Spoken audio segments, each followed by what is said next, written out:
Բարև ձեզ բոլորին, իմ ձայնը լսվում է։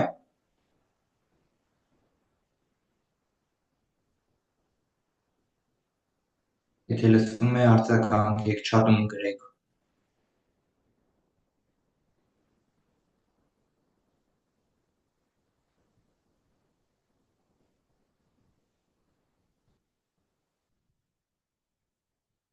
Ուրեմն մի 5 րոպե սկսենք, սպասենք։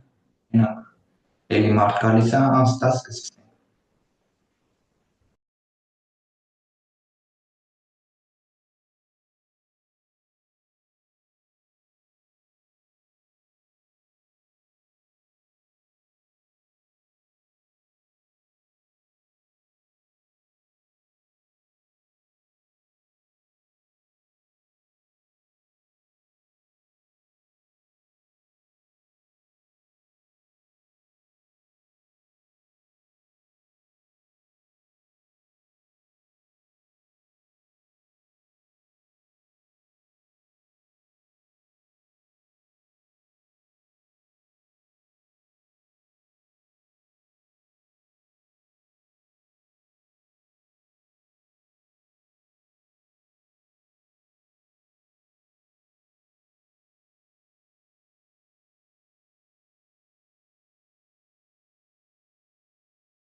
Երբ սկսենք, ահա նախ էլի հիշեցնեմ, որ մենք ունենք ընդմիջման հնարավորություն, կարող երբ ցանկանաք զգալու ոգնեք, կարող ենք ընթացքում 10 րոպե ընդմիջում կատարել, հարցերի դեպքում կարող եք հանգիստ չաթում գրել, իսկ հիմա ինչ որ նախորդ դասակցությունից հարցեր կա, դասակցությունը արդեն հասանելի է Google Drive-ում, եթե հարցեր կա, միակ կարող ենք քննարկել արագ նախորդ դասակցությունը ու անցնենք հաջորդին։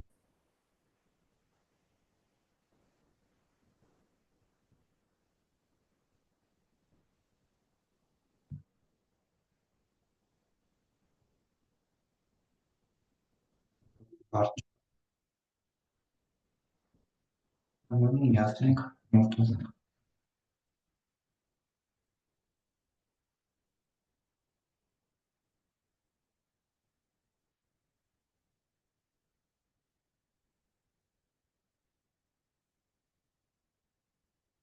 Բոլորին երևում է էկրանը։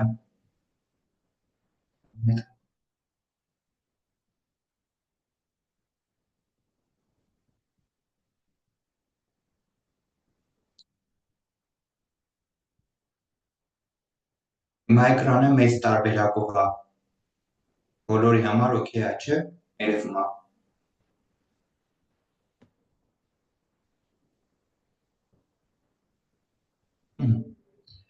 Լավ, այսօր շարունակենք։ Այսօր քիմիական կինետիկայի շարունակությունն է, այսինքն երկրորդ մասն է դասակցությունն է։ Անցած դասակցությանը քննարկեցինք ինչ է ընդհանուր քիմիական ռեակցիան, քիմիական կինետիկայի հիմունքներ ուսումնասիրեցինք, ռեակցիայի կարգ, մոլեկուլարություն, շատ մակերեսային քննարկեցինք ռեակցիայի մեխանիզմներից։ Այսօր ավելի մանրամասն կխորանանք արդեն այս թեմաների մեջ ու քիմիական կինետիկայի որոշ ասպեկտների մեջ քննարկենք ջերմաստիճանից կախվածությունը, ռեակցիաների մեխանիզմներից, էլի մի փոքր ավելի կընդարձակենք մեր իմացությունը ու քիմիական կատալիզից հասկանանք բոլորս պատկերացնում ենք, օրինակ որ ռեակցիա գնում կարելի ասել ջերմաստիճանը, դա մենք ասոցացնում ենք էներգիայի հետ, այսինքն ինչքան շատ է տաք, օրինակ ինչ-որ մարմին, այնքան մտածում ենք, որ ինքը ավելի շատ էներգիա ունի, ինչքան սառն է, այնքան քիչ էներգիա, այսինքն ինչքան շատ էներգիա ունի, մասնիկները ավելի արագ ռեակցիա կգնան, ու իրականում ռեակցիաների մեծ մասի համար նույն ձև է աշխատում, այսինքն ինչքան էներգիան շատ է, այնքան ինքը ավելի արագ կգնա ռեակցիա, այսինքն ջերմաստիճանի հետ բարձրացման ժամանակ մեր մոտ տեղի է ունենում էներգիայի աճ, այսինքն ա գրաֆիկն է։ Տեսեք կան հիշում եք, չէ՞, արագության հաստատումն է։ N մեր մոտ ժամանակն է։ Այսինքն եթե արագության օրենքը հիշում եք, օրինակ եթե I-ից գնում է դեպի ռեակցիայի արագությունը հավասար է K անգամ I n աստիճան, n-ը էքսպերիմենտալ է, որը կարգն է։ Այսինքն երբ որ I կոնցենտրացիան հավասար է եղնում 1-ի, կամ ցույց է տալիս ռեակցիայի արագությունը, երբ որ մեր ելանքի կոնցենտրացիան հավասար է 1, այսինքն կարելի է ասել, որ ջերմաստիճանի հետ ռեակցիայի արագությունը արագանում է։ Բայց կան նաև այլ տեսակներ ռեակցիայի արագության ժամանակի պարզումը, այսինքն եթե մեծ մասամբ A տեսակն է, կան նաև B,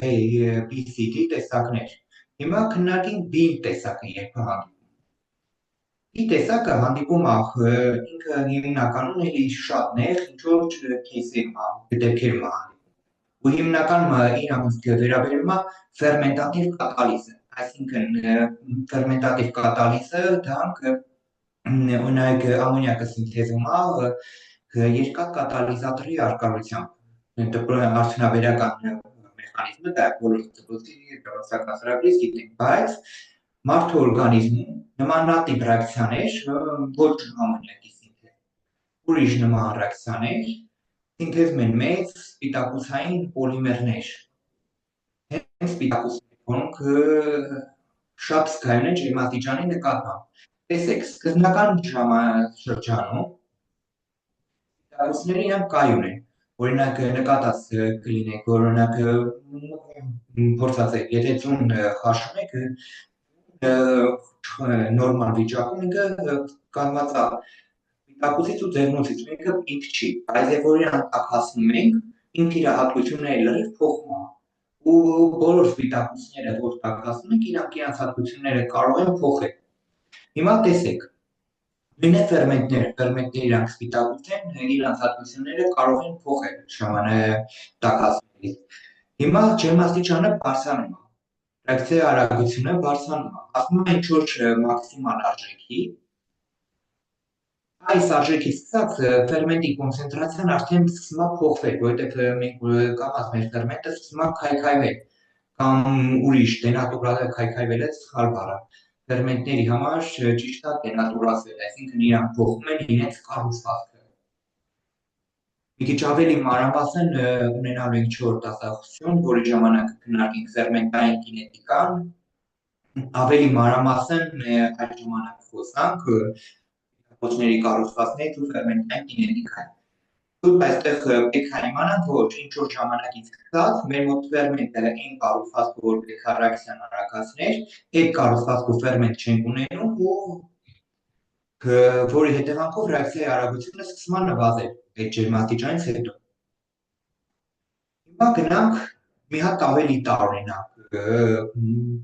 գրաֆիկական պատկերի, դա սին է, տեսեք, ռեակցիայի արագությունը ըստ ջերմաստիճանի սկսում է նվազել։ Բայց մենք ասում ենք մասնիկների էներգիան շատանում է, իրանք ռեակցիան ավելի արագ կգնա։ Դա շատ հազվադեպ է, ու գրականության մեջ եթե բան եկանք, շատ քիչ դեպքերում կհանդիպենք այս կարգի C տակի գրաֆիկով ռեակցիաներ, բայց քանի որ կան, պետք է քննարկենք օրինակ ամենադասական ռեակցիան, որ կա, որ այս գրաֆիկն ունի, երբ որ NO-ից NO2 ենք ստանում թթվածնի միջավայրում, ինքը շատ դասական ռեակցիա է էլի ու հանդիպում է, երբ որ կայծակը լինում է մթնոլորտում առաջանում է NO, հետո NO-ն արագ փոխազդում է O2-ի հետ, առաջանում է NO2, այսինքն այս ռեակցիան ջերմաստիճանից կախված ռեակցիայի արագությունը նվազում է։ Շատ մանրամասն չանենք ինչ բանը, բայց ռեակցիայի արագության սրա դեպքում պատճառը նրանում է, որ մենք ունենք հավասարակշռություն, այսինքն մեխանիզմում առաջի փուլը տեղի է ունենում, երբ որ NO երկու հատ NO-ից առաջանում է N2O2, այսինքն երկու հատ NO դիմերվում է ու առաջանում է N2O2, ու ինքը դարձելի ռեակցիա է, էկզոթերմ դարձելի ռեակցիա է, իսկ էկզոթերմ դարձելի ռեակցիայի համար ես շատ էլի սկզբունքից գիտենք, եթե ջերմաստիճանը բարձրացնենք, շրջվում է հակառակ կողմ, այսինքն այս դեպքում, եթե մենք ջերմաստիճանը բարձրացնում ենք, առաջի փուլի դարձելի ռեակցիան շրջվում է դեպի ելանքեր, այսինքն չենք ունենում NO2-ի առաջացում չենք ունենում։ Հետևաբար ջերմաստիճանը երբ որ իջնում է, մեր հավասարակշռությունը շրջվում է դեպի վերջանյութեր։ Եվ վերջի տեսակը հիմնականում բնութագրվում է էլի միջուկային ռեակցիաներին, այսինքն շղթայական ռեակցիաներին։ Միջուկայինը քիչ սխալ է, շղթայական ռեակցիաները։ Շղթայական ռեակցիաների դեպքում տեսեք, ջերմաստիճանը բարձրացնելուց ինքը նման է այն, ու էլի ավելի տրամաբանական է, այսինքն ջերմաստիճան բարձրանում է, ռեակցիայի արագությունը բարձրանում է, տենդենսը մեր իմացած տենդենսն է, բայց տեսեք, մինչև ինչ-որ ջերմաստիճան ինքը աստիճանաբար է, բայց ինչ-որ ջերմաստիճանից սկսած ինքը անկառավարելի արագությունը մեծանում է, որովհետև մենք էլ չենք կարող կառավարել, որովհետև անդադար ռադիկալներ են առաջանում ու այդ ռադիկալները սկսում են խփել ուրիշ մոլեկուլների, նոր ռադիկալներ են առաջանում ու ամբողջը անկառավարելի պրոցես է դառնում։ դրա ռեակցիայի արագության աճը ակնթարթորեն է լինում, տեսեք ինչ ձևավարկը փոխվում դե գրաֆիկում։ Ինչ որ հարցեր կար այս գրաֆիկներից։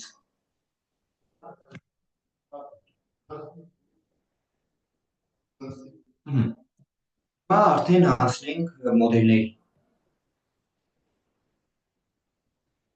Տեսեք, մեր ստորին երմաճը, որ շարժում է։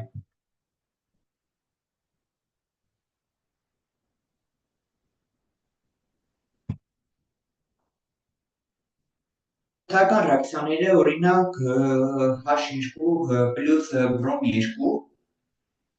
կամ նմանատիպ ռեակցիաներ, օրինակ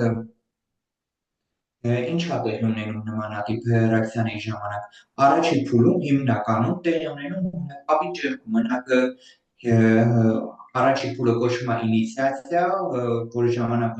բրոմ 2-ը առաջանում է բրոմ, բրոմ ռադիկալ, հետո բրոմ ռադիկալը գնում է H2-ի նախագծում առաջանում է H բրոմ ու H ռադիկալ։ Ու հետո H ռադիկալը գնում է բրոմ 2-ի հետ ամիանում առաջանում է H բրոմ ռադիկալ։ Պատկերացրեք ժամանակի ընթացքում ինչքան ջերմաստիճանը բարձրացնում եք, այնքան այդ ռադիկալների առաջացման արագությունը մեծանում է։ Ու ամեն ռադիկալ գնում է մի հատ ուրիշի նախագծում, ուրիշ մոլեկուլի ու նոր ռադիկալներ են առաջանում։ Ու ժամանակի ընթացքում ունենում եք լիքը ռադիկալներ, որոնք իրար փոխազդում են։ Դրա համար ինքան կառավարելի process է։ Ու նման տիպ ռեակցիաներ բավական շատ են։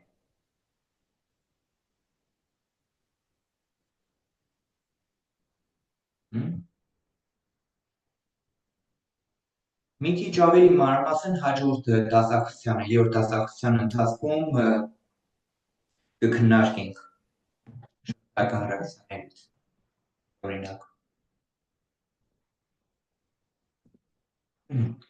Հիմա տեսեք, ստորև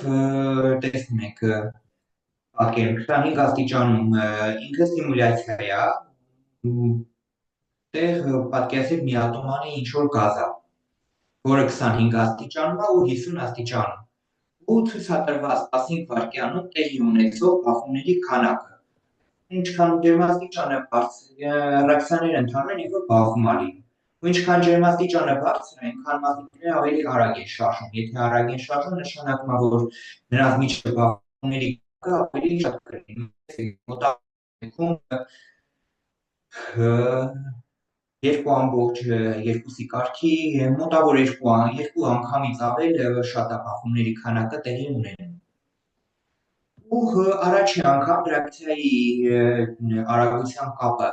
ջերմաստիճանից նկարագրվել է Վանթոֆի կողմից էքսպերիմենտալ տարբերակով։ Վանթոֆը ինչ արել, տարբեր փորձեր արել ու նկատել է, որ հիմնականում երբ որ ռեակցիայի արագությունը բարձրացնում ենք 10 աստիճան Ցելսիուսով, ռեակցիայի արագությունը փոխվում է մոտավորապես 2-ից 4 անգամ։ Ու սա ոչ բոլոր ռեակցիաներին է վերաբերում։ Հիմնական ռեակցիաների դեպքում ինքը ճիշտ է։ Այսինքն մոտավոր ինքը 10 աստիճան բարձրացնենք 2-ից 4 անգամ փոխվի։ Ու այդ քանի անգամ է փոխվում, դա մեր գաման է այս բանաձևում։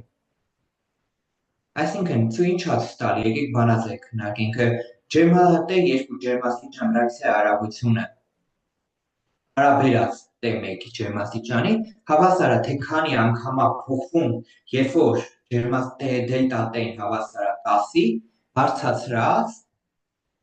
դելտա T-ն բաժանած 10-ի։ Այսինքն հիմա տեսեք, եթե մեր ջերմաստիճանը փոխվել է 10 աստիճանից դառել է 50 աստիճան,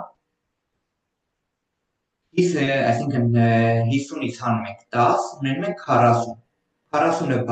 բաժանում ենք 10-ի 4։ Այսինքն ինքը 4 անգամ 10 աստիճանով բարձրացրել ենք։ Եթե գաման հավասար է եղներ 2-ի, պետք է 4 անգամ 2 անենք, որը 2-ից 4 աստիճան է։ Այսինքն ներքևը տրված է ավելի ընդհանուր տեսակի բանաձև, այսինքն ռեակցիայի արագությունը հավասար է ինչ-որ հաստատունքի անգամ գամմա T10-ը։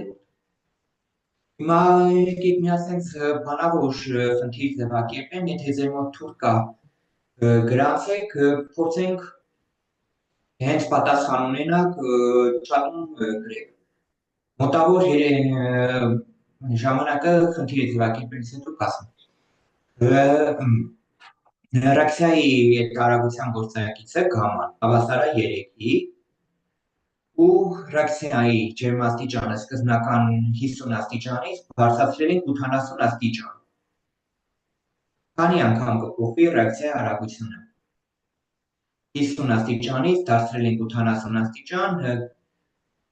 գամմանը 3 հավասար։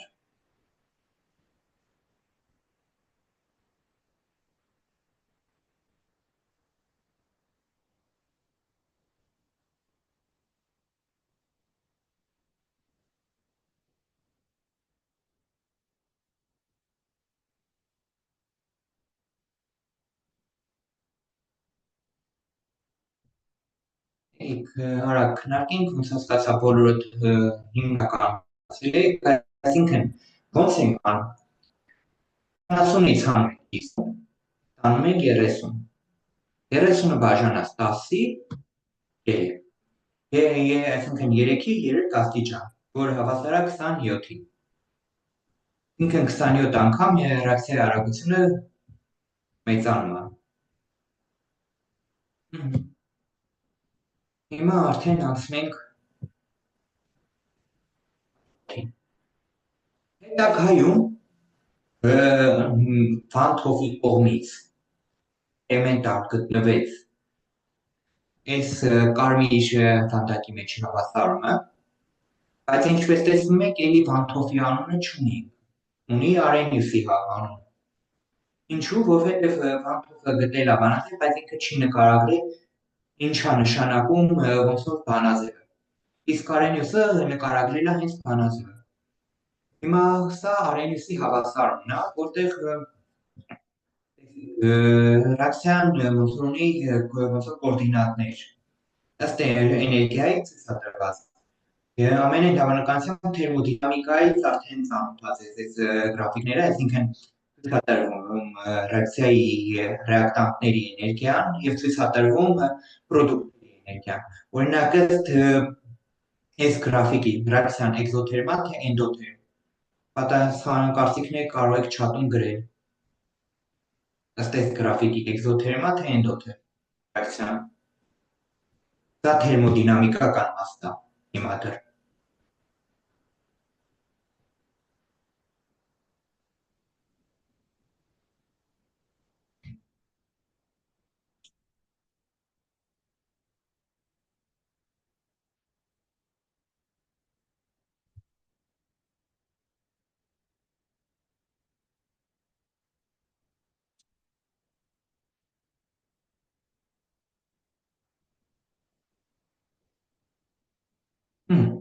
Ռեակցիայի էնթալպիան հիշում ենք, հաշվում ենք վերջանյութերի էնթալպիայից հանած ելանյութերի էնթալպիա։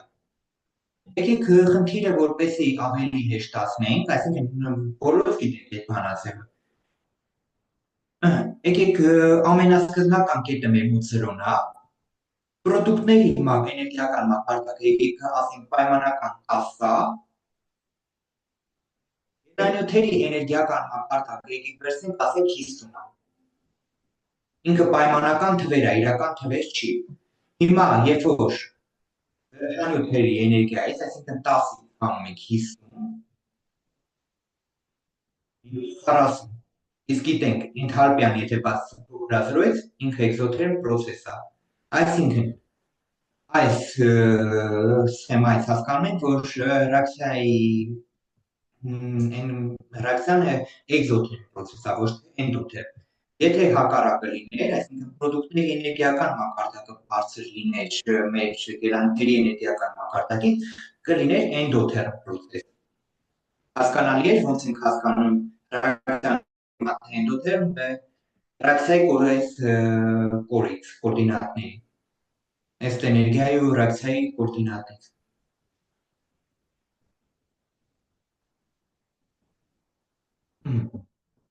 Եթե հարց կա, կարող եք հարցնել, եթե չէ, շարունակենք։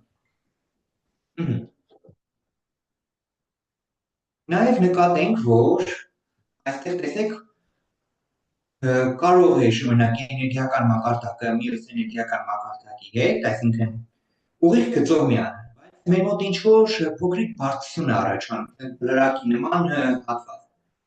Այսինքն մեր մոլեկուլը ուղղակի չի կարող անցնել մեր դեպի վերջային։ Իրան պետք է ինչ-որ մի ասեմ բլրակ հաղթահարի, որպեսզի անցնի վերջային։ Այդ բլրակը կոչվում է, այսինքն բլրակի բարձրությունը կոչվում է ակտիվացման էներգիա։ Ինքն տեսեք, ստեղ եք էքսպոնենցիալի աստիճանը հենց EA-ա գրած։ EA-ն մեր մոտ ցույց է տալիս ակտիվացման էներգիան, այսինքն բլրակի բարձրությունը։ Ինքն մեր մոլեկուլը ունի այդ էներգիան, թե չունի այդ էներգիա, որտեղ ու եթե պատկերացրեք մոլեկուլները չունեն այդ EA ակտիվացմանի համապատասխան էներգիա, այդ մոլեկուլները չեն կարող անցնել վերջանյութ։ Ու հենց սրանով ամենակ բացատրվում, տեսեք, օրինակ ջրածինը ու ջուրը, թթվածինը։ Երկուսն էլ սենյակային ջերմաստիճանում իրանք էկզոթերմալ ռեակցիա։ Բոլորս էլ գիտենք, ջրածինը վառում ենք, ջերմություն է անջատվում։ Բայց ուղղակի մթնոլորտում ջրածինն ու թթվածինը,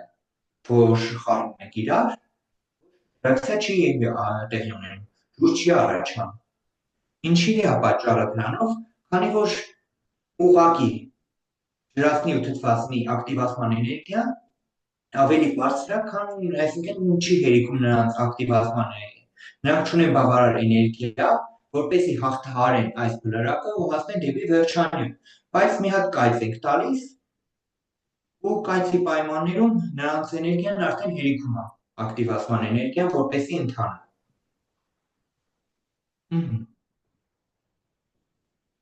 Այսինքն Arrhenius-ի հավասարումը մեր արագության հաստատումը հավասար է A անգամ E մինուս EA/RT։ A-ն նախ էքսպոնենցիալ հաստատումն է, սա ավելի մանրամասն կքննարկենք ինքը ինչա ցույց տալիս, E-ն ակտիվացման էներգիան է, ու R-ը ունիվերսալ գազային հաստատումն է, T-ն ջերմաստիճանը։ Հիմա ակտիվացման էներգիան հասկացանք։ Մեր էներգետիկ պատնեշն է, մեր բլուրն է, որ պետք է ելանյութեր ունենան այդ էներգիա, որպեսզի կարողանան հաղթահարեն այդ բլուրը ու անցնեն։ Օրինակ հիմա եթե էներգիան 10 է, բայց ունի մոլեկուլը 5, ինքը չի կարող փոխակերպել դեպի վերջան, բայց եթե մոլեկուլի էներգիան 50 է, ակտիվացման էներգիան 10, ինքը կկարողանա անցնի։ Այսինքն ինչքան ջերմաստիճանը բարձրացնում ենք, տեսեք գրաֆիկը ներքևի, T2-ը մեծ է T1-ից։ Ու ցույց է տալիս մոլեկուլների այն մասը, որոնք ունեն մոլեկուլների բաշխումն է ըստ էներգիաների։ Այսինքն T2-ը, տեսեք, ավելի շատ մոլեկուլ ունի E ակտիվացմանից մեծ էներգիա, քան T1-ը։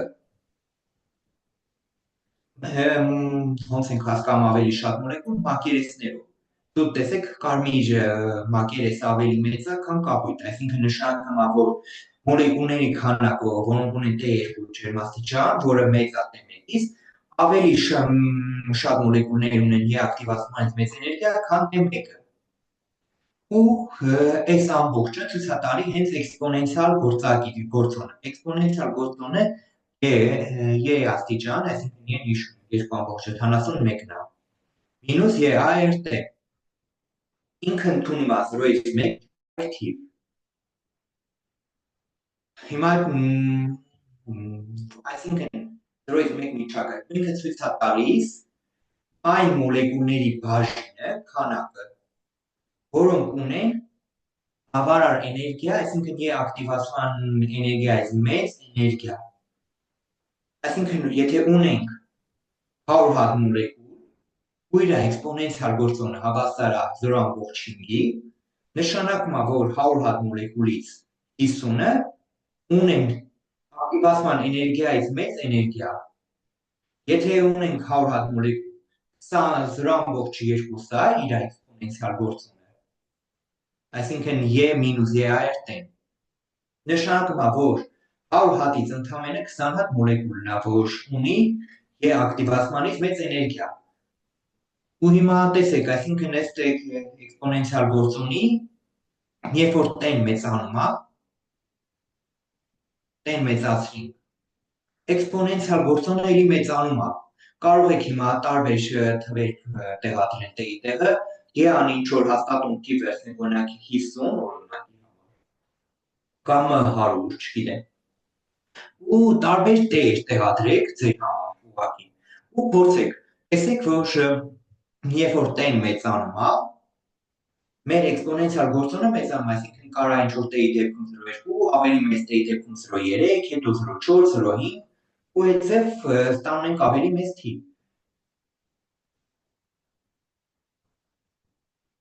Ընդհանուր էքսպոնենցիալ գործոնը։ Հիմա անցնենք Արենիուսի հավասարման ա հաստատունը ինչ հարց տալի։ Ինքը հաճախականության գործոնն է, որը ցույց է տալիս ելանյութի բախումների հաճախականությունը։ Այսինքն մոտավոր մի վայրկյանում ինչքան բախում է լինում։ Հիմա արդեն ընդհանուր բանաձևի պատկերը եկեք քննարկենք, այսինքն ինչ է ստացվում բանաձևը, կան հավասարակության հաստատունը, որը երբ որ մեր ելանյութերի կոնցենտրացիաները մեկ էին, հավասարայնում մեր արագությանը, հենց ռեակցիայի։ Հավասարա միավոր ժամանակում բախումների քանակ բազմապատկած n մոլեկուլների բաժինը, որոնք ունեն համապատասխան էներգիա, այսինքն ցույց է տալիս ամբողջ այս հավասարում ակտիվ բախումների քանակ, այսինքն բոլոր բախումներից քանի բախումն է ոնց որ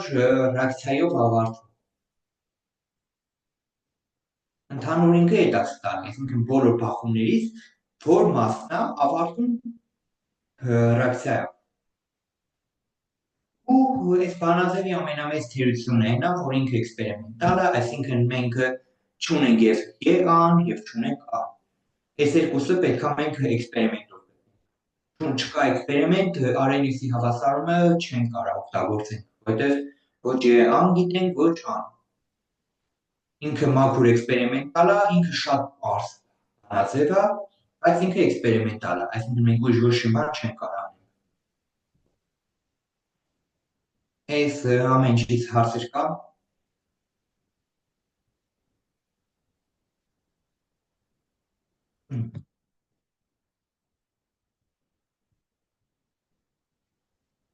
Անցնենք շարունակենք Արենիուսի հավասարումը։ Արենիուսի հավասարումը, հիմա հիշում եք, չէ, կարգերի ժամանակ է, որ օրինակ եթե առաջին կարգեր կամ երկրորդ կարգեր մեր այի կոնցենտրացիան տեից, այսինքն ժամանակից փոքրադարձ իրանք գծային չեն, իրանք հակադարձ ֆունկցիա են, իրանք ցուցչային ֆունկցիա են, բայց դրանք մեզ համար հետ հարմար չէին։ Հիմա նույն պատկերը այստեղ է, երբ որ ունենք K ու ունենք ջերմաստիճան, որոնք մենք ենք էքսպերիմենտալ, մենք ենք որոշում, այսինքն էքսպերիմենտի ժամանակ ռեակցիան կատարում ենք տարբեր ջերմաստիճաններում, հաշվում ենք տարբեր ջերմաստիճանների համար իրար կան։ Դա մենք ոնց որ դիզայնանում, մենք ենք որոշում, ինչ ջերմաստիճան ինչ կա ստանում։ Խնդիրների տարբերակում են հիմնականում տրված է եղնում տեն ու կան, պետք է եղնում գտնել ան ու ան։ Այսինքն ունենք ես, բայց եթե մենք կառուցենք կայի ու տեի գրաֆիկը, ինքը գծային չի լինելու, մեզ համար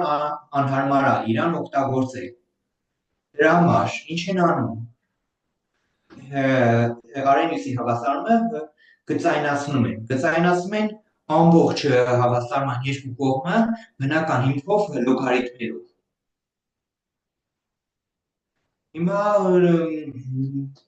մոտավոր լոգարիթմերի կանները մենք չենք իրար քննարկել, ինձ հիմա կարիք էլ չկա քննարկելու, եթե հետաքրքիր է կարող եք ավելի մանրամասն, կարևոր դուք ինքներդ ուսումնասիրեք, բայց ամենակարևորը հասկանալ լոգարիթմի ինչ է հենց իրան նշանակում, այսինքն բնական հիմքով լոգարիթմ, որտեղ է թիվը։ Լոգարիթմ կան հավասար է լոգարիթմ a մինուս a RT։ Հիմա տեսեք, եթե ես x-ի համար, y-ի համար l-ն կան վերցնում ու վերցնում եմ 1/3-ը, իրանք օրը լինում է կից, այսինքն միայն լոգարիթմերով ես կարողացա ցուցչային անցում կատարել դեպի գծային ֆունկցիա։ Իսկ տրամաբանական է, գծային ֆունկցիան բոլորիս համար ավելի պարզ է, քան ցուցչայինը։ Հիմա եկեք Վանթովի հավասարումը բոլորի ծանոթ, հա, թերմոդինամիկայից քննարկել եք, հիմա եկեք վերցնենք երկու ջերմաստիճանային պայման, T1-ը ու T2-ը, ու ամեն մեկի համար համապատասխանաբար մենք ունենանք K1 ու կունենանք K2։ Հիմա երկու տողերի մեջ,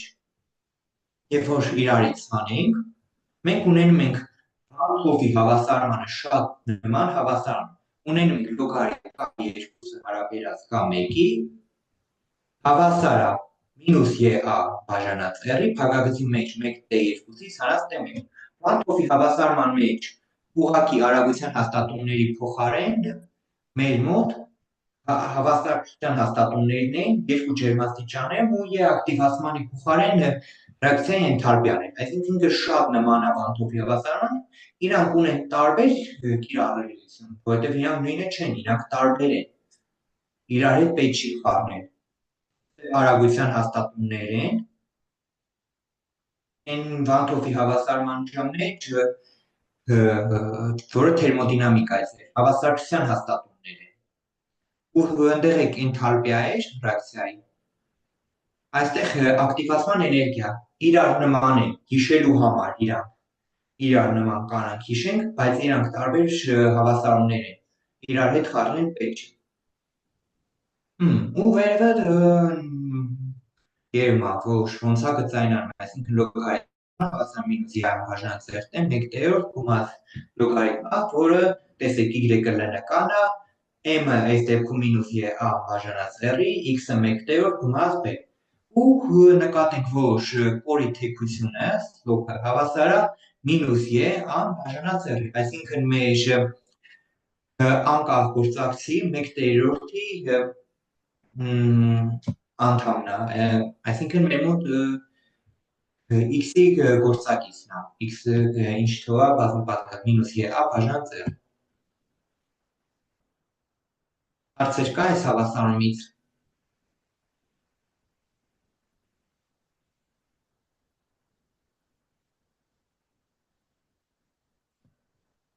Հաջորդը արդեն խնդիր է։ Եկեք խնդրի համար ձեզ տրամադրեմ 10 րոպե ժամանակ։ Խնդիրը լուծելու համար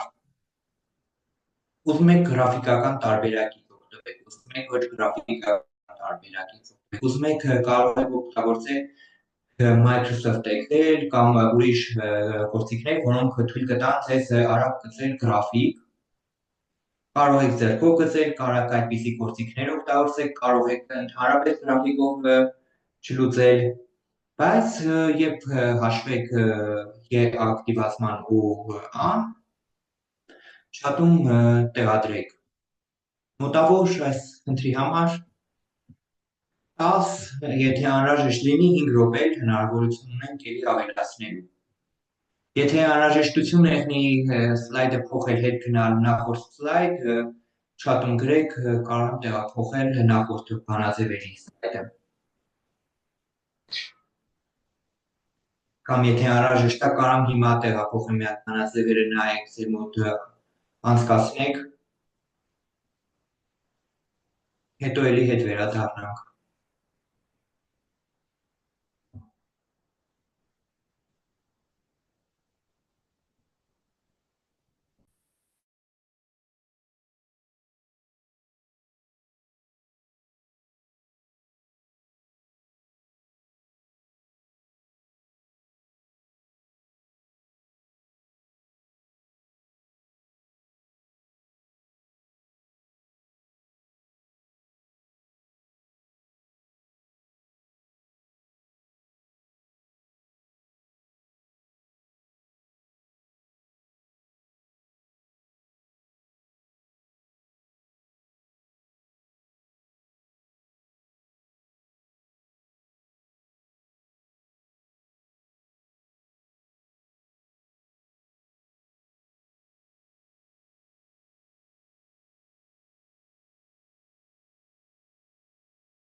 մեկ անգամ կրկնեմ, որ ովքեր նոր միացան, հիմա այս խնդիրն ենք լուծում։ Եթե ինչ-որ հարցեր լինի խնդրի հետ կապված կամ բանաձևերը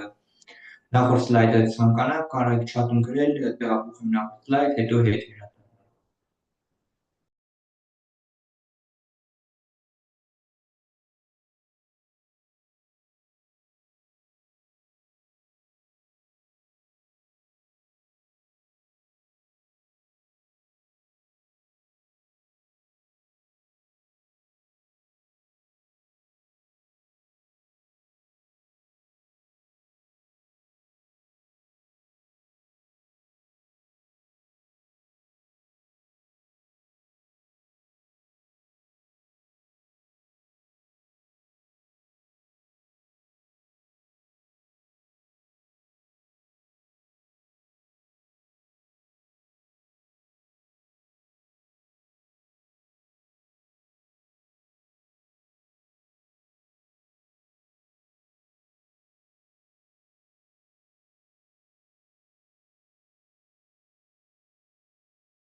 Քննարկենք լուծումը, հետո դուք տանը արդեն կարող եք ինքնուրույն շարունակել մեկ դասախոսները ձեր հետ կիսվելու են Google Drive-ում։ տեսեք, խնդիրը կարող է հնարավոր է լուծել տարբեր տարբերակներով։ Հիմա եկեք լուծումը գրաֆիկական տարբերակով է այստեղ պատկերված, այսինքն երբ որ օրինակ լուծենք Excel-ի տարբերակով կամ ուրիշ գրաֆիկներ գծող տարբերակով կամ դուք ինքներդ օրինակ օլիմպիադաների ժամանակ կամ պարտադիր չի ձեռքով գծեիք գրաֆիկը։ Երբ որ գծում եք գրաֆիկը, այսպես ուղիղ գիծ է ստացվում, երբ որ գծում եք լոգարիթմական 1/3-ից կախված։ Ու ստանալով ուղի հավասարումը, y հավասար է -1/12 անգամ 10-ի 14x կումաց 26/8։ Այստեղից հիշում ենք, որ թեքությունը, այսինքն slope-ը հավասար է մեր -a բաժանած r-ի։ Այսինքն -a բաժանած r-ի հավասար է -11/12 անգամ 10-4։ Հետևաբար կատարելով r-ի արժեքը տեղադրելով ստանում ենք y ակտիվացմանը, որը հավասար է 93/1 կիլոջոուլ/մոլ եւ հիշում ենք, որ մյուսը, այսինքն մեր մոտ հավասարման մեջ լոգարիթմ ցույց է տալիս y-ները, երբ որ x-ը հավասար է 0-ի, այսինքն y-ների հետ հատման կետը առանցքի հետ, որը հավասար է 26/8, այսինքն լոգարիթմ ան հավասար է 26/8, հետևաբար ան հավասար է 4/36 անգամ 10-11։ Հնարավոր է նաև լուծել ոչ գրաֆիկական տարբերակով։ Ոչ գրաֆիկական տարբերակով օրինակ օգտագործելով այս հավասարումը լոգարիթմ k2-ը բաժանած 1 -r 1/2 1/1 մի քանի կետերի համար տարբեր կամ բոլոր կետերի համար այդ հաշվել, վերջում ստացած տարբեր կետերի y ակտիվացմանները միջինացնել։ Այդ տարբերակները աշխատող տարբերակ։ Ինքն հնարավոր է տարբեր տարբերակներով լուծել։ Խնդրից հարցեր կա լուծման։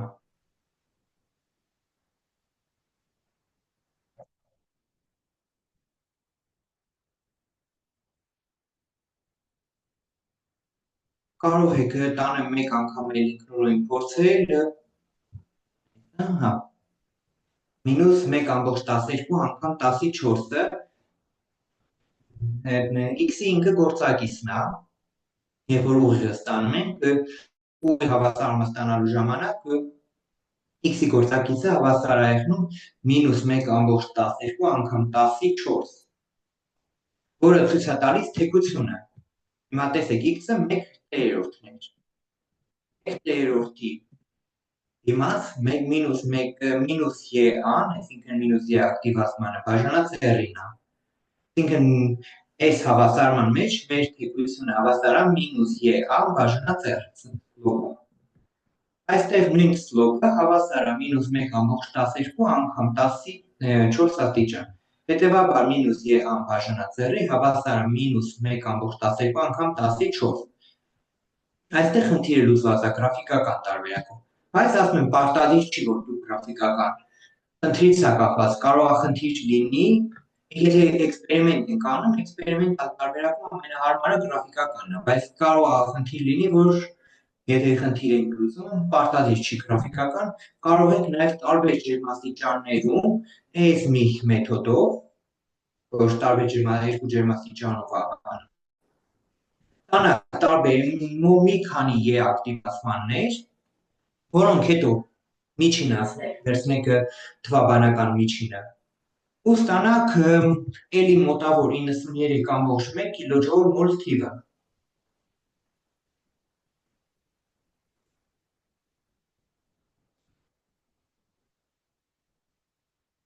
Հարցին կարողացա պատասխանեմ։ Մի փոքր ուրիշ ձևով փորձենք ուտենալ։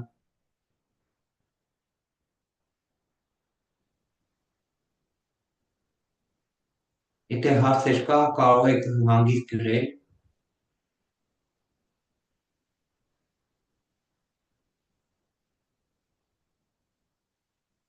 Խնդիրը կարող դուք ինքնուրույն մի հատ գրաֆիկական տարբերակով լուծել, մի հատ հետո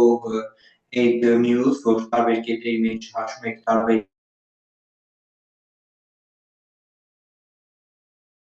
ռելիեֆի լինում։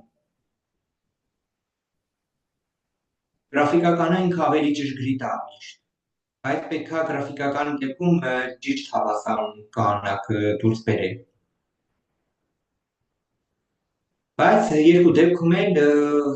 եթե խնդիր եք լուծում, պահանջից է կախված, կա խնդրի պահանջը լինի հենց գրաֆիկական տարբերակով լուծեք։ Պարախնդրի պահանջը ընդհանրապես չնչի ինչ տարբերակով դուք ընտրեք խնդրի լուծման տարբերակը։ Այդ էքսպերիմենտ ենք անում, էքսպերիմենտից հետո մենք օգտվում ենք գրաֆիկական տարբերակից, որտեղ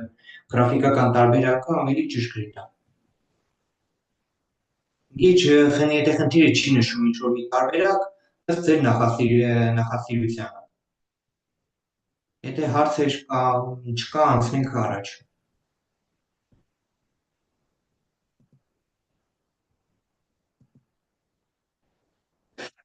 Քննարկեցինք ռեակցիայի արագության էկրանային տեսությունը, ընդհանուր ռեակցիան ոնց է գնում, աստիճանից ինչ կապված կա, բայց դրանով չի սահմանափակվում, կարճ համառոտ քննարկենք բախման տեսությունը, մեկի անցման վիճակի տեսությունը։ Իրանք շատ չեն խորանալու, չեն բանաձևերը ստանալու, որովհետև իրանք բավական բարդ թեման են։ Մեզ ավելի հետաքրքիր է իրանց լոգիկաները, այսինքն ինչ են իրանք իրանցից ներկայացնում։ Մեզ հետաքրքիր է ավելի շատ իմաստային հատվածը, ոչ թե բանաձևերը ոնց են ստացվում, ինչ են անում։ Առաջինը բախման տեսությունն է։ Բախման տեսությունը ինքը արդեն է ասում, որ ռեակցիան ընթանում է այն ժամանակ, երբ որ բախումներ ա լինում։ Եկեք սկզբից քննարկենք ուղղակի բախումները, երբ որ ռեակցիան ընթանում է մի ատոմանի ինչ-որ մասնիկների միջև, օրինակ ռեակցիա է ընթանում երկու ջրածնի ատոմների միջև, H + H առաջանում է H2, այսինքն եկան երկու ջրածին իրար բախվին,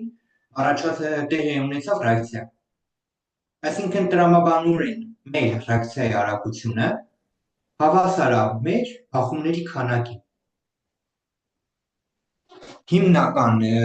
տրամաբանությունը այս բախման տեսության հենց դրանով է կայանում, այսինքն եթե մենք կանանք հաշվենք բախումների քանակը տեսականորեն, մենք կարող ունենանք ռեակցիայի արագությունը։ Հիմա տրված A + B ռեակցիա։ Այստեղ մի հատ բարդ բանաձև է գրած, որը անգիր պետք չի անել, կարիք չկա, ցույց է տալիս ու ինքս որ ասենք շատ ճշգրիտ բանաձև էլ չի իրականում, բայց բավական լավ կանխատեսումներ կարողանում է անել։ Բախումն Z-ը մեր A ու B մասնիկների բախումների քանակն է։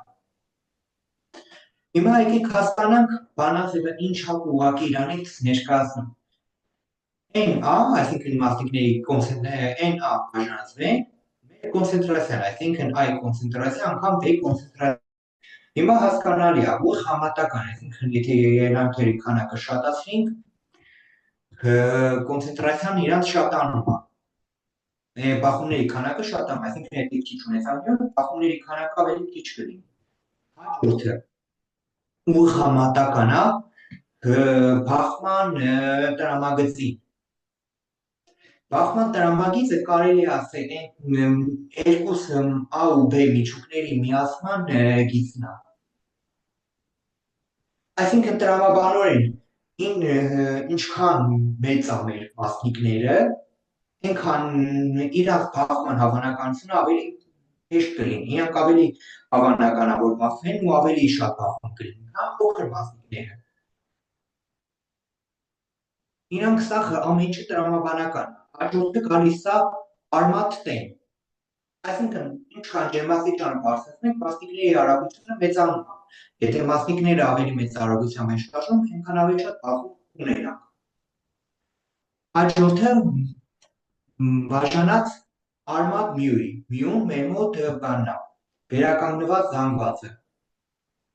Վերականգնված զանգվածի բանաձևը սա ինչ-որ բարդ բանաձև չի, կարելի է ցույց տալիս մեր մասնիկի ոնց որ զանգված է լինի։ ինքն ինքը զանգվածը բնութագրող ժաման միավոր է։ Հիմա տեսեք, ինչքան մասնիկի զանգվածը մեծ է, այնքան մասնիկ ավելի դանդաղ է շարժվելու։ Հիմա որոշ կյանքից օրինակ բերենք, փոքրիկ ավտոմեքենաներն են ավելի արագ շարժվում, օրինակ սորական ավտոմեքենա, մեկ է մեծ տրակտոր։ Ինքը տրամաբանորեն փոքր ավտոմեքենան ավելի հեշտ կշարժվի, ավելի արագ կշարժվի, քան մեծ մեքենաները։ Այսինքն նույն տրամաբանությունն է, այսինքն ինչքան զանգվածը փոքր է, այնքան բախումների քանակը մեծ է։ Ինքն այս դեպքում է հակադարձ համեմատականը։ Իսկ 8 պին մեր մոտ հաստատուն թիվ է, որ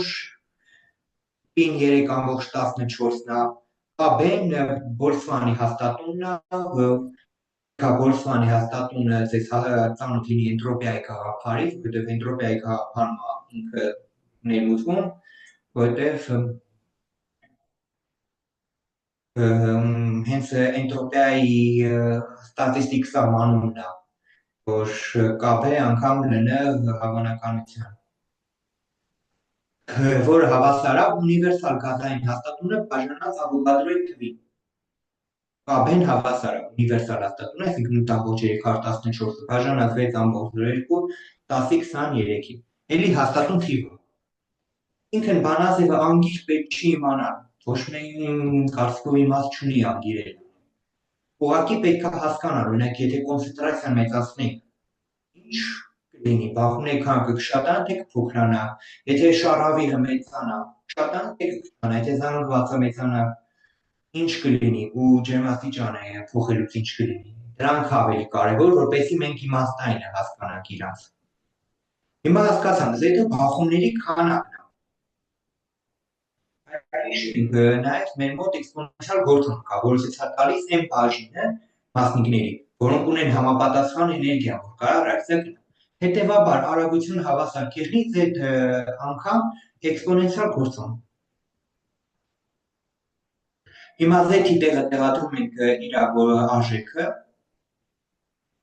ու տեսեք դա արագությունն է։ Երբ որ արագության դեպքում բաժանենք արագությունը n-ը, բաժանենք իր կոնցենտրացիաների վրա, այսինքն I ու B-ի կոնցենտրացիաների վրա, մենք կստանանք K։ Այսինքն ինչ է ստացվում, այս դեք հարակուսուց սկսած մնացած հատվածը, այսինքն դեք հարակուսի AB արմատի տակի գործով արմատը եւ էքսպոնենցիալ գործոնը միասին հավասար է եղնում մեր ռեակցիայի K-ին։ Հիմա եթե K-ն հավասար է եղնում այդ դրան, եթե մենք բաժանենք, գիտենք էքսպոնենցիալ գործոնը e մինուս e ԱՌՏ-ն է, տրամաբանորեն մեր մոտ հաճախականության գործոնը հավասար է լինում դեք հարակուսի AB արմատ 8π KB դե բաժանած μ։ Հասկանալի՞ հաճախականության գործոնը ոնց հավասարման մեջ, ոնց հասկացանք, որ մասն է մեր հաճախականության գործոնը։ Այս մոդելը հիմնականում ճիշտ է աշխատում օրինակ ջրածնի նման, այսինքն այդ իմ առաջի բերած օրինակի համար, օրինակ 2 հատ ջրածին է, կամ ջրածնի ատոմ պլյուս յոդի ատոմ գնում է հենց ատոմային, առաջանում է H7։ Բայց իսկ երբ որ մոլեկուլները փոխում ենք, օրինակ մի քիչ ավելի ենք բարդացնում, օրինակ H2 յոդ 2, H քլոր պլյուս նատրիում OH օրինակի համար, մոլեկուլը բարդանում է, այս հավասարում է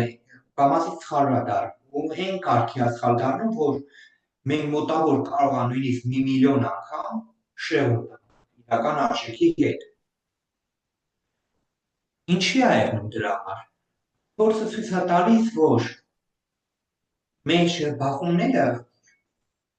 կապ ունեն ոնց են տեղի ունենում, այսինքն ամեն բախում չի գնում դեպի պրոդուկտ։ Այսինքն հիմա տեսեք, այս բախումները, օրինակ այս նկարում, ցույց է տալիս, որ ռեակցիա չի գնում։ Այս մի բախումը ռեակցիա գնում, այսինքն պետք է իրան կոնկրետ ինչ-որ մի դիրքով բախվեն, որպեսզի մեր մոտ ռեակցիան գնա։ Ինքն ամեն դիրքով ռեակցիա չի գնում։ Ու այդ գործոնը հաշվի առնում հավանականության գործակիցը, որը P-ն է։ Այսինքն օրինակ եթե ռեակցիայի հավանականության գործակիցը կարող լինի 0.5, այսինքն բախումների 0.5 մասն է, որ մեր ուզած ձևով է տեղի ունենում։ Մնացած մասը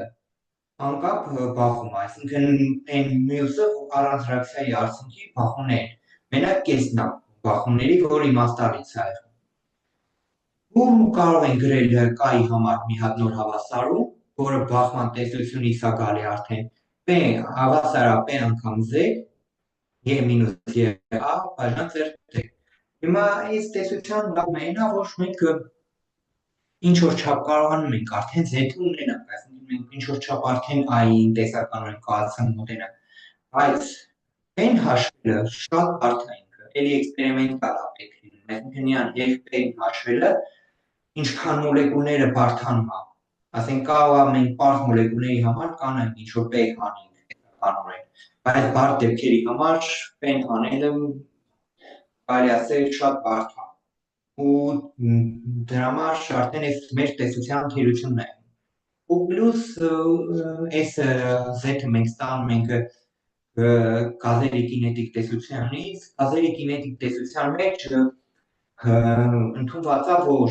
գազերը իրանք պինդ սֆերաներ են, այսինքն պինդ գնդեր են, իրանց մեջ փոխվածություն չկա, իրանք ուղղակի իրար կպնում են ու հետ են գնում։ Այսինքն գազերի կինետիկ տեսությունն էլ ունի իր նրբությունները, որոնք այս մոդելը բավականին կոպիտ են սարքում։ Ինքը ոնց որ Արենիուսի միասնության բարձր է։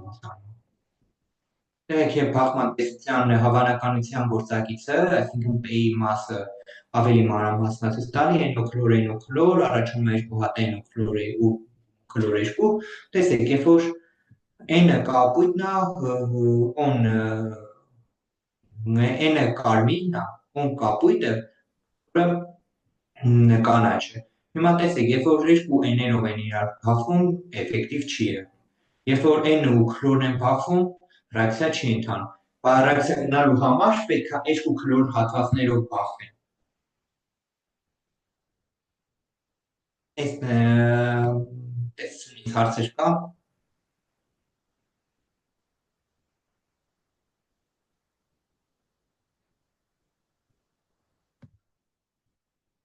Ու մի հատիկ էի ասում, եթե ընդմիջում ուզենաք 10 րոպե կարող ենք անել։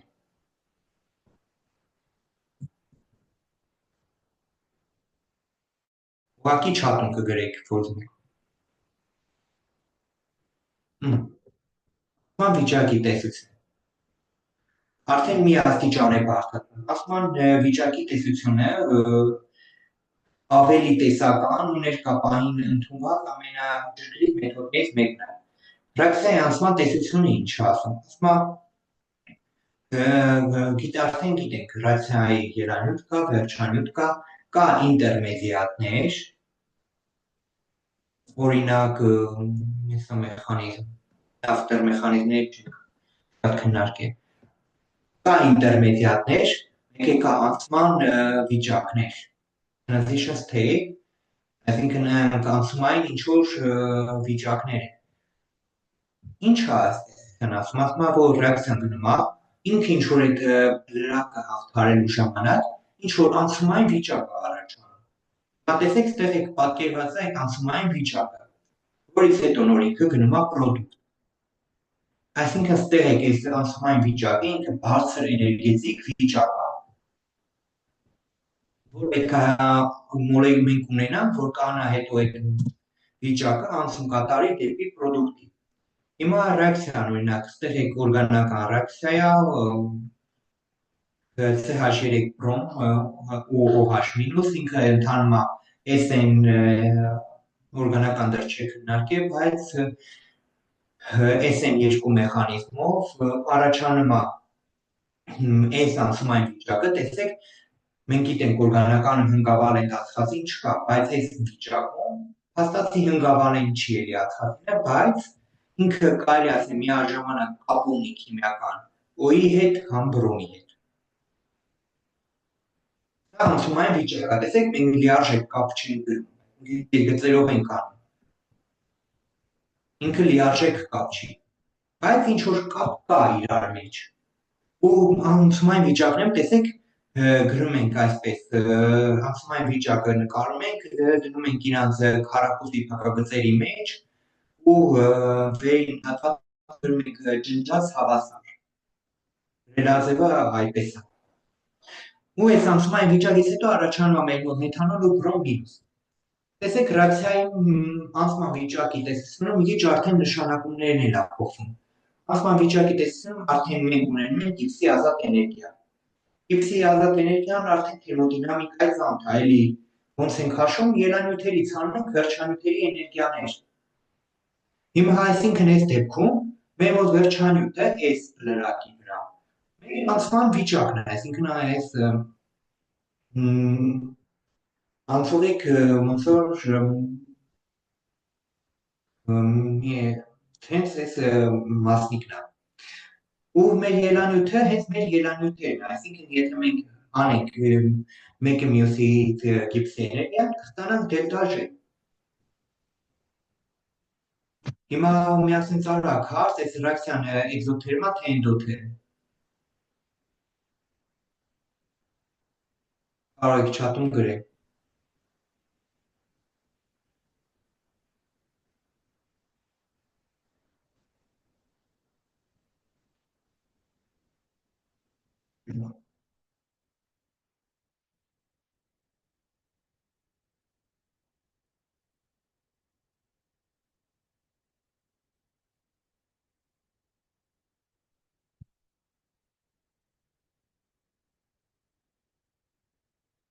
Մասը ճիշտ է, ռեակցիան էկզոթերմ է։ Եկեք էլի մի հատ եկեք քննարկենք ինչու է էկզոթերմ։ Այս ռեակցիայի էներգիայի առանցքն է, ռեակցիայի էներգիան հաշվելու համար վերջանյութերից հանում ենք ելանյութերի էներգիա։ Այսինքն եկեք վերցնենք, տեսեք վերջանյութերի էներգիան ավելի ցածր է, այսինքն ինքը օրինակ 10 է, օրինակի թիվը։ Իսկ ելանյութը վերցնենք 50, որը ավելի բարձր է։ Հիմա 10-ից հանած 50 հավասար է եղնում -40։ Հիմա այստեղ եք իրական արժեքներն են որ տեղադրենք, էլի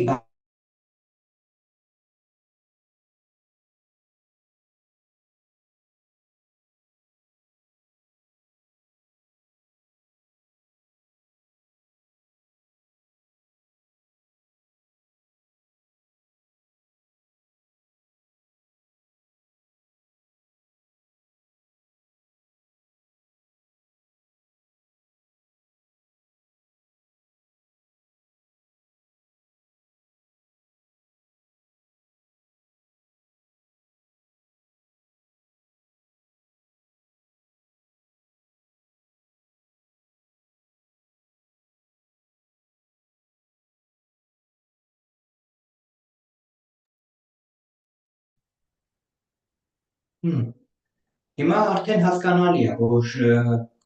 կան մեր իմացած նույն բանաձևն։ Հիմա այստեղ եք հանդիպում արդեն մի հատ նոր տերմին՝ նյու։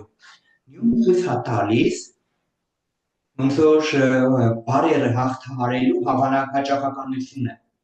Ինքը չափում է սանտիմետր մինուս վարկյան մինուս 1, այսինքն ցույց է տալիս x-ի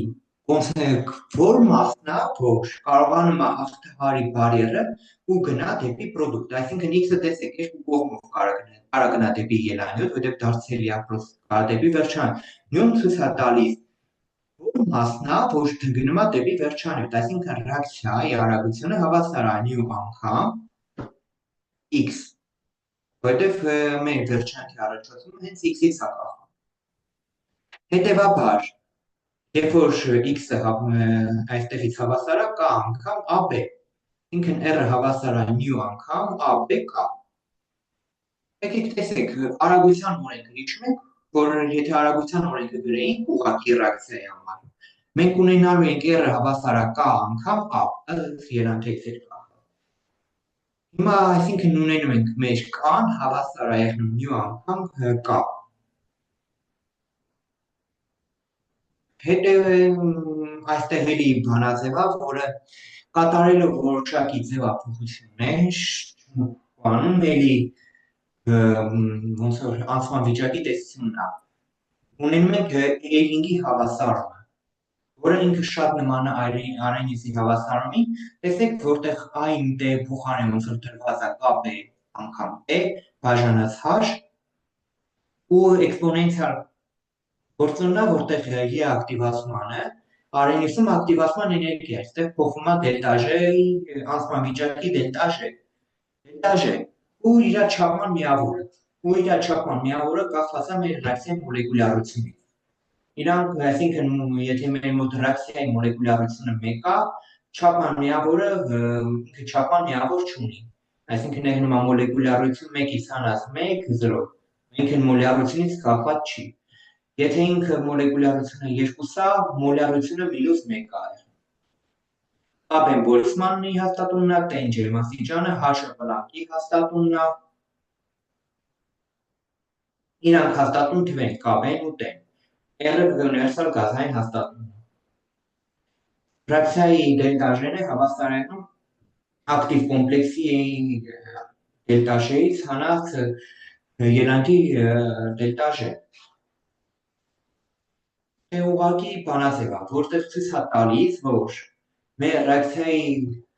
ամենամեծ իր իմաստային հատվածը, որ ցույց է տա ի տարբերություն Արենիսի, այս մասն ավելի կարևոր, որ տեսեք Արենիսի մեջ մեր էքսպոնենցիալ գործոնն է, J-ից կախված, ինքն ինչքան ջրատիճան բարձրացնում ենք, բայց այդտեղ հաշվի առնում նաև փաստերից մեկը, որ մեր մոտ անել է ինքը, այսինքն ջերմաստիճանից կախված, այսինքն կան կրկնակի կախված է ջերմաստիճան, ջրաստիճան բարձրացնում ենք, այն ռեակցիայի արագությունը էլի մեծանում է։ Հիմնական լոգիկան էս է, ու ինքը ավելի ճշգրիտ է այս տեսությունը, քանի որ մենք տեսականորեն կարողանում ենք դուրս բերել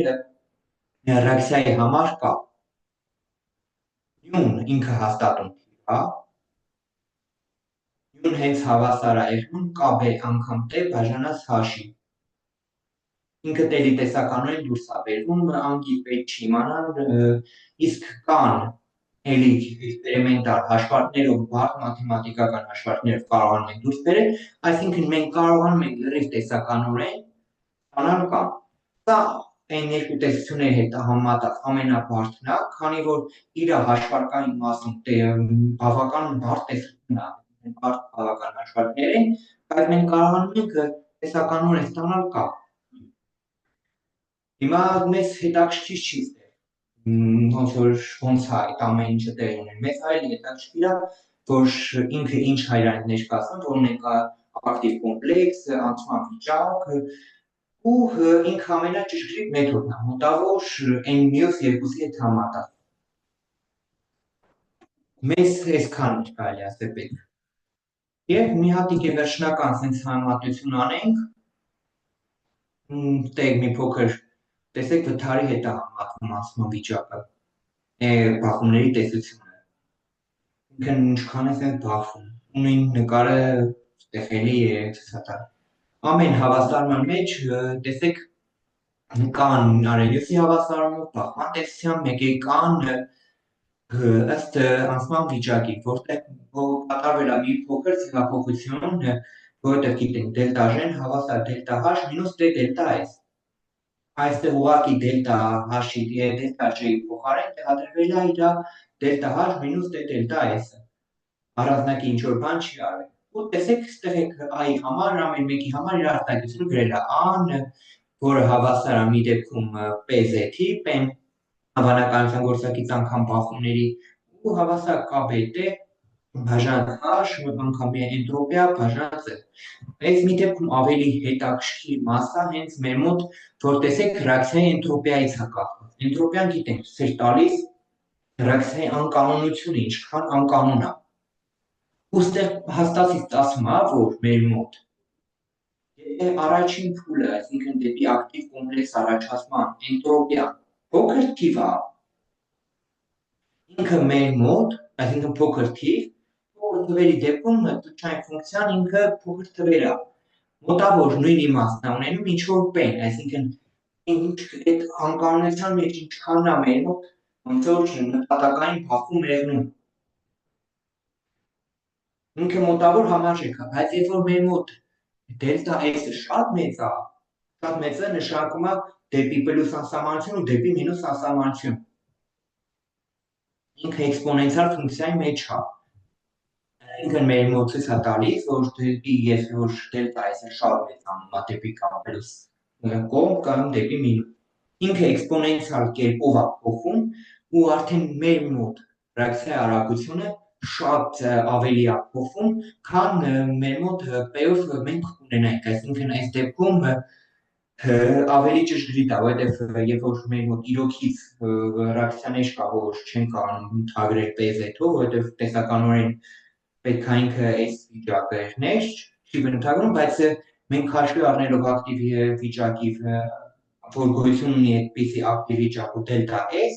ու բարձր դելտա S-ի դեպքում մեր մոտ էնտրոպիան էքսպոնենցիալ կերպով է աճում, ռեակցիայի արագությունը էքսպոնենցիալ կերպով է փոխվում։ Այս երևույթի հաշվին այս վերջի հավաստարումը ամենաճշգրիտ, բայց ամենաբարդն է, ամենակոմպլեքսն է։ Մեզ հիմնական մեզ իմաստային մասն էր հետաքրքիր։ Հարցեր կար սրա հետ կապված։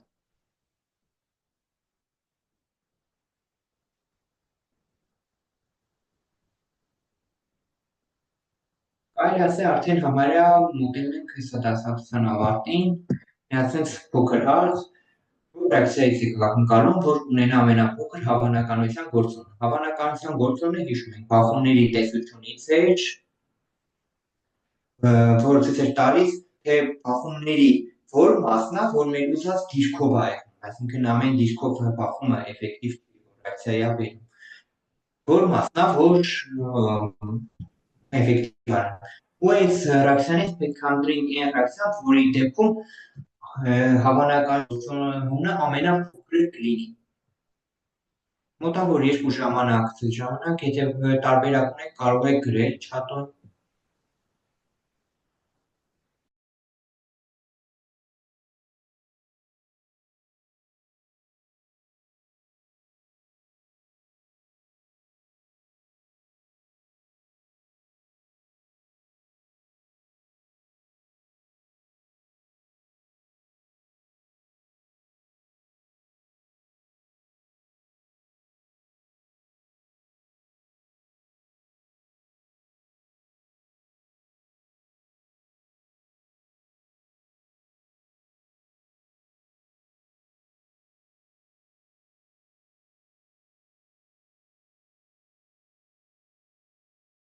Եկեք լավ մի հատ արագ քննարկենք, ոնց հասկացա մեծ մասը հասկացել եք։ Առաջին ռեակցիայի համար պատկերացրեք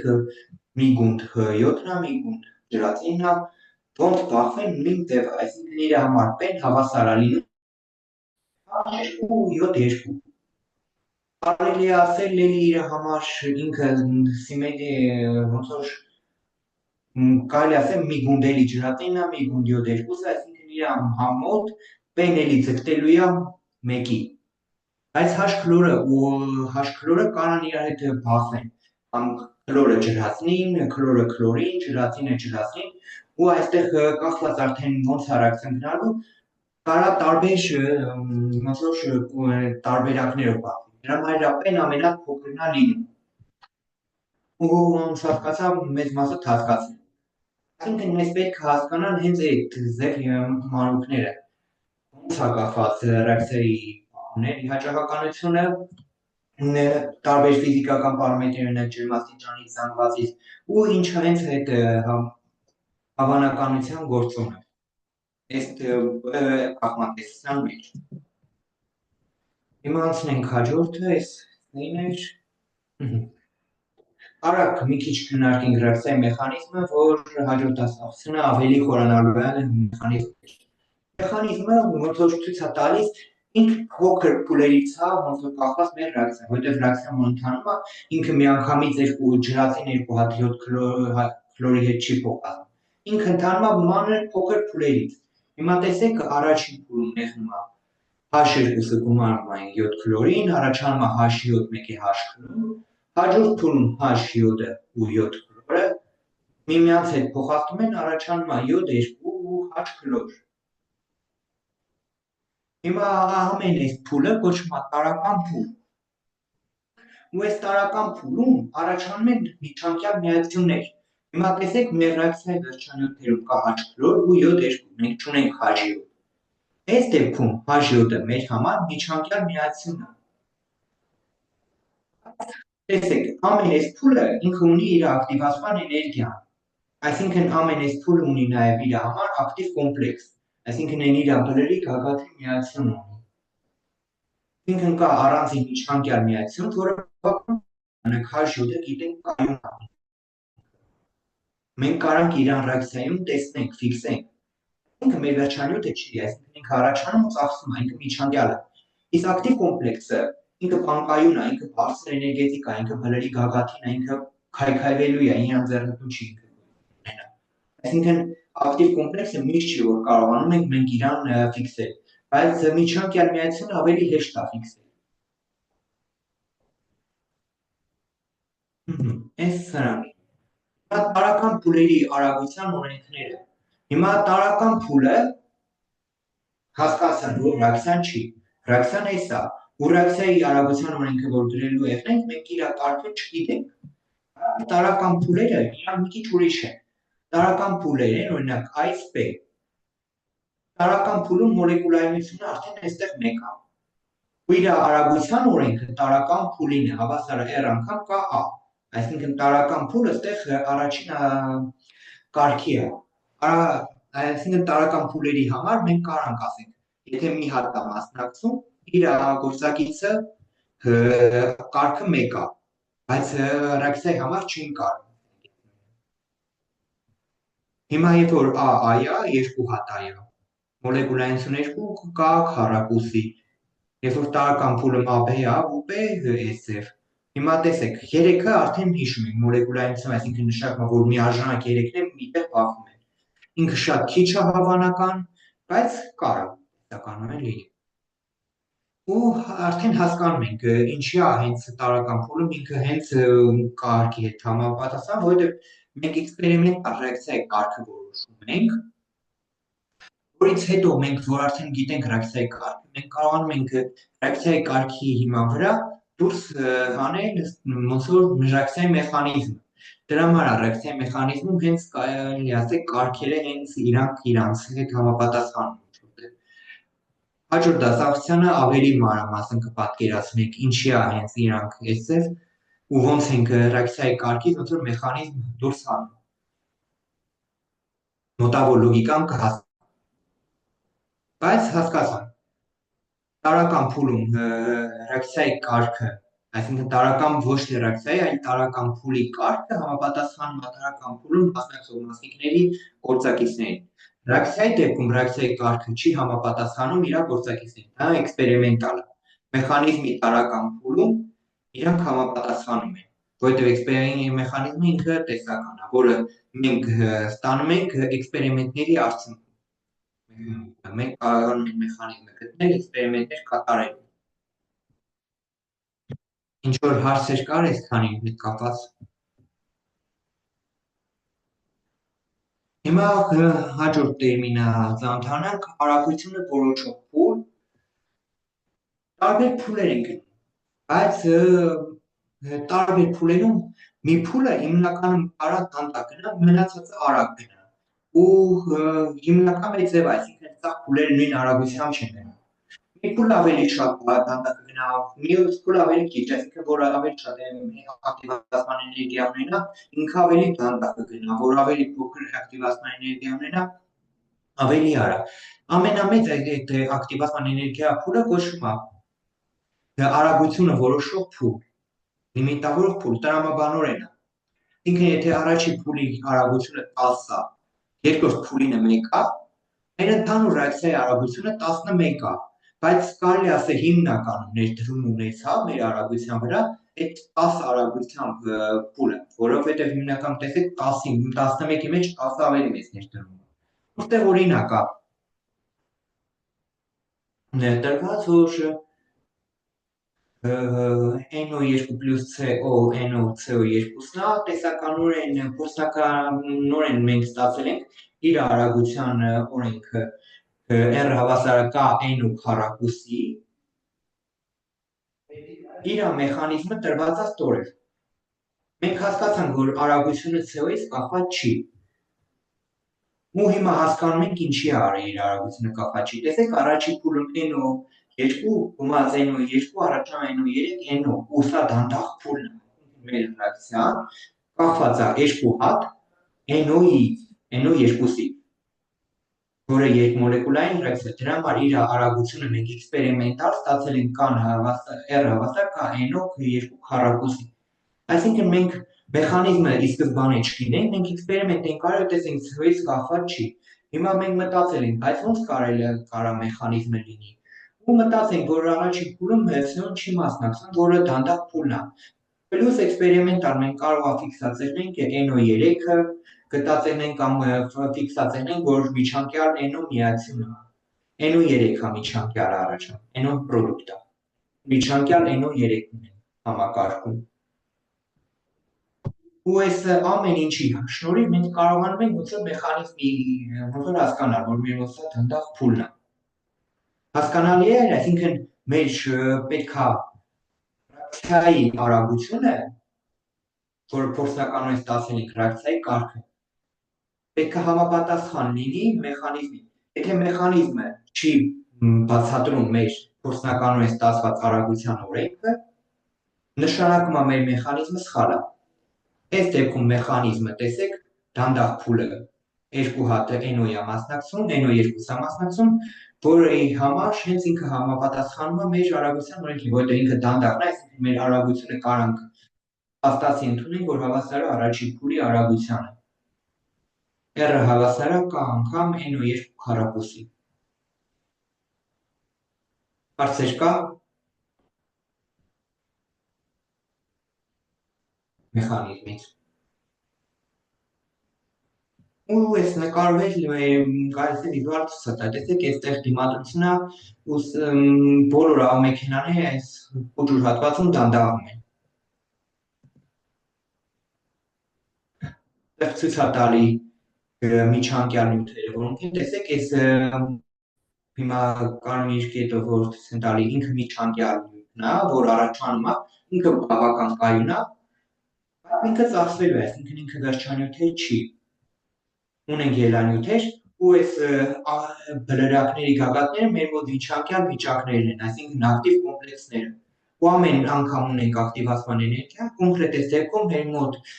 արագությունը լիմիտավորող փուլը առաջին փուլն է, որովհետև ինքը ունի ամենամեծ ակտիվացման էներգիան։ Երկրորդը արդեն մեր համար փոքր է, ու երկրորդի ակտիվացման էներգիան տեսեք ոչ թե ելանյութի մակարդակով ենք հաշվում, այլ մեր միջանկյալով, որովհետև մենք արդեն եկել հասել ենք ստեղ, մեր ելանյութը իմաստ չունի։ Ասենք միջանկյալին ու միջանկյալով է հաշվում։ Տեսեք ինչ բավական փոքր է երկրորդ ակտիվացման էներգիան։ Ու ռեակցիան էլ ինքը էկզոթերմ է, որովհետև տեսեք պրոդուկտի մակարդակը ավելի ցածր է, քան ելանյութի։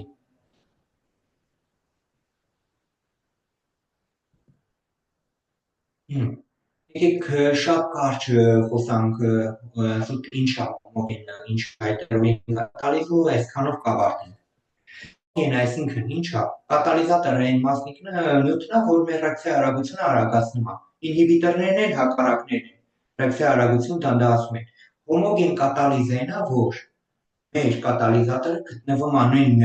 ֆազային վիճակում, ինչ որ մեր ելանյութերը։ Օրինակ, այստեղ բերված է ինչ որ քլորով կատալիտիկ քայքայում, օրինակ քլորի ատոմները, օրինակ օզոնը, գիտենք, որ քլոր գազը օզոն է քայքայում, բայց համ օզոնն է գազ, համ քլորը։ Այսինքն ինքը այստեղ գազային օզոնի քայքայումը O2 O է։ Այս դեպքում մեր մոտ քլորը ոնց կատալիզատոր է հանդիսանում օզոնի քայքայման համար։ Ու երկուսը գազային վիճակում։ Իսկ հետերոգեն կատալիզը, օրինակ մեր կատալիզատորը մի վիճակում, օրինակ պինդ է, ելանյութերը գազային են կամ հեղուկ են։ Օրինակ ամենադասական օրինակը հենց ամոնիակի սինթեզն է երկաթկատալիզով։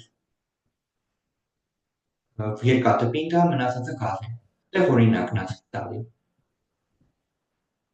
ու հետերոգեն կատալիզի փուլերը կատարված էթանի սինթեզի ճանապարհ, որտեղ օգտագործում էթիլենից բան ենք անում ջրածնի միջավայրում ստանում ենք էթան, առաջին փուլը աբսորբցիան է, որի ժամանակ կլանվում են ակտիվ մակերեսի կողմից մեր ելանյութերը, որից հետո տեղի է ունենում դիֆուզիա։ Դիֆուզիայի ժամանակ, այսինքն կարելի է ասել,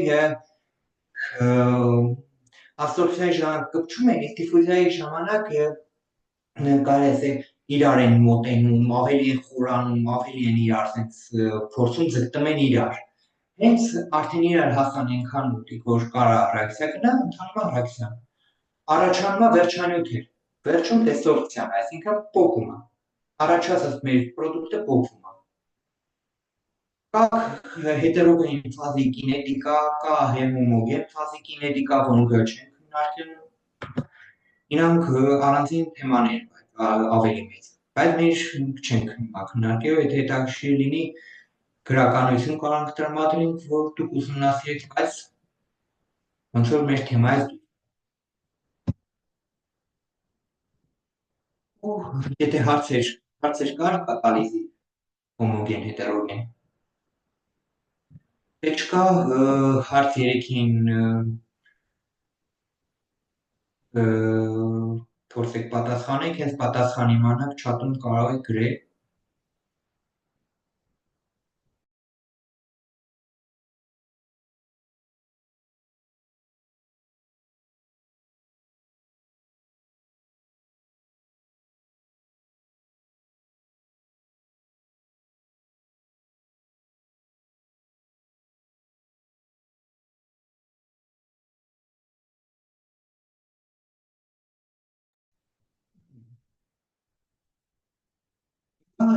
Ճիշտ պատասխանը դներ, այսինքն կատալիզատորը ավելացում է ռեակցիայի արագությունը, ճիշտ է։ Կատալիզատորի պայմաններում մենք ունենում ենք լրիվ այլ մեխանիզմ, որը ուրիշ է, քան մեր ունեցած ռեակցիան։ Ու կատալիզատորը չի սպառվում ռեակցիային։ Եթե սպառվեր, կլիներ ինքը ելանյութ, ոչ թե կատալիզատոր։ Դրա համար դե տարբերակը ճիշտ է, ուստի մի հատ օրինակ ասի տալի, տեսեք, սևով մեր ռեակցիան առանց կատալիզատորի, որ տեսեք ինչ բարձր բլուր ունի։ Բայց մենք ունեցանք կատալիզատոր ինքը, տեսեք ինչ ավելի փոքր ակտիվացման էներգիաներով ու լրիվ ուրիշ ճանապարհ, այսինքն ուրիշ միջանկյալ միացյուններ, ուրիշ անցման վիճակներ, բայց մեկը պրոդուկտը նույնն է։ Ու տեսեք կատալիզատորի պայմաններում ռեակցիայի թերմոդինամիկական պրոֆիլը չի փոխվում, այսինքն մեր մոտ ռեակցիայի մեկը դելտա G-ն, դելտա H-ը, դելտա S-ը չեն փոխվում։ Այսինքն սա նույն անցման վիճակի ֆունկցիաները կախված չեն ռեակցիան ոնց է ընթանում, իրանք կախված են վերջնական ու ելանքի վիճակներից։ Այսինքն տեսեք մենք փոխեցինք ռեակցիայի ընթանալու ճանապարհը, բայց մեկը ռեակցիայի թերմոդինամիկական պրոֆիլը մնաց նույնն է։ Հարցեր կա ամբողջ դասակցությունից, եթե կա, կարող եք հարցնել չաթում, կամ կարող եք նույնիսկ ձայնը միացնել, որովհետև քիչ ենք, եթե չկա, կարող ենք այսօր ավարտել, հարցերի դեպքում կարող եք չաթում գրել, հաջորդ դասակցությունը նույնպես լինելու է ժամը 6-ին։ Մյուս երեքշաբթի էլի ժամը 6-ին։ Լավ, կա հարցեր, հաջողություն ձեզ։